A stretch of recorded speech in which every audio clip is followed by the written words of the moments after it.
भगौड़ साहब जी। संगत जी, आज हम एक ऐसे गुरुद्वारा साहब के दर्शन करने जा रहे हैं जिसके आसपास जंगल है, हरा भरा इलाका है। और ये गुरुद्वारा साहब पंजाब में नहीं बल्कि महाराष्ट्र के एक इलाके जिसका नाम पांडर कवड़ा है, वहां पर स्थित है। ये गुरुद्वारा साहब नांदेड़ साहब हजूर साहब जाने से पहले आता है। यहाँ से हजूर साहब की दूरी 300 किलोमीटर के आसपास है। संगत जी, अगर हम इसके इतिहास के बारे में बात करें तो मैंने इसके बारे में काफ़ी वीडियो सर्च की, पर बहुत मुश्किल से कोई एक तो वीडियो इस गुरुद्वारा साहब की मिली। और जब नेट पर सर्च किया तो वहाँ भी बड़ी मुश्किल से बहुत थोड़ा सा इतिहास पता चला। मगर फिर भी 2 दिनों में जो कुछ पता चला मैं वो आपको बताने जा रहा हूँ। सबसे पहली बात कि ये गुरुद्वारा साहब श्री गुरु गोबिंद सिंह जी की याद में बनाया गया है। कहते हैं कि यहाँ गुरु गोबिंद सिंह जी आए थे।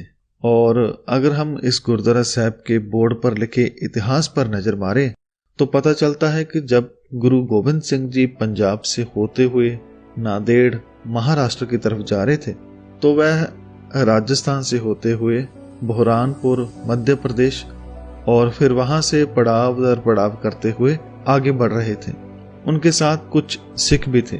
तो नांदेड़ पहुंचने से पहले गुरु साहब इस स्थान पर रुके थे और इस इलाके से 15 किलोमीटर दूर केलापुर नाम का एक इलाका है, वहां का राजा बैराड़ी था। जब उसके सैनिकों ने देखा कि कोई संत या फकीरी भेष में कोई राजा के रूप में इस इलाके में आया है और उसके साथ कुछ सैनिक भी हैं, तो उन्होंने समझा कि वह कोई दुश्मन है और उन्होंने गुरु साहब पर हमला कर दिया। पर सिखों ने जब तलवार के जोहर दिखाए तो वह मैदान छोड़कर भाग गए। तो जैसे कि गुरुद्वारा साहब के बोर्ड पर लिखा है कि सैनिक जब भगौड़ों की तरह वहां से भागे तो इस स्थान को इसी नाम से जाना जाने लगा, भगौड़ा। और इस स्थान पर जो गुरुद्वारा साहब बना है उसका नाम भी भगौड़ साहब जी रखा गया। संगत जी, जिस राजा के सैनिक गुरु साहब से लड़ने आए थे, जब उस राजा को ये खबर मिली कि मेरे सैनिक एक फकीर राजा से हार कर आगे हैं, तो वह भेष बदल कर गुरु साहब के पास पहुंचा। लेकिन जब गुरु गोबिंद सिंह जी ने उसे उसके नाम से पुकारा तो वह राजा गुरु के चरणों में गिर गया और अपने किए की क्षमा मांगी। गुरु साहब ने राजा को माफ भी किया और उसके पुत्र को बहुत सारा प्यार दिया।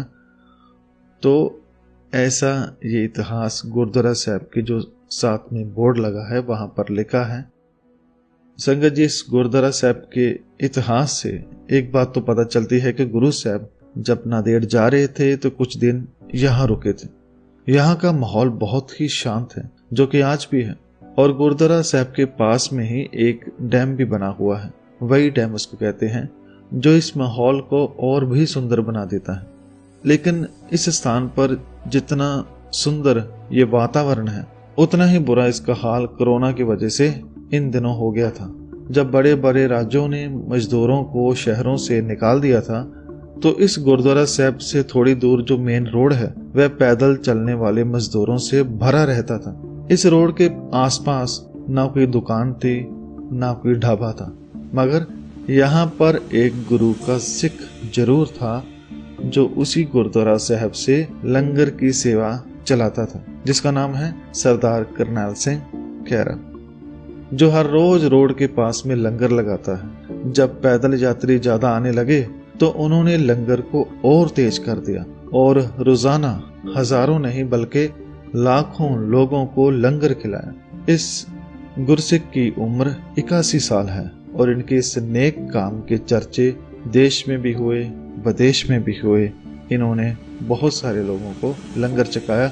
अगर ये गुरुद्वारा साहब इस स्थान पर ना होता तो शायद इस महामारी की बेबसी में मरने वालों की गिनती और भी बढ़ जाती। मगर ये गुरु गोबिंद सिंह जी की कृपा ही थी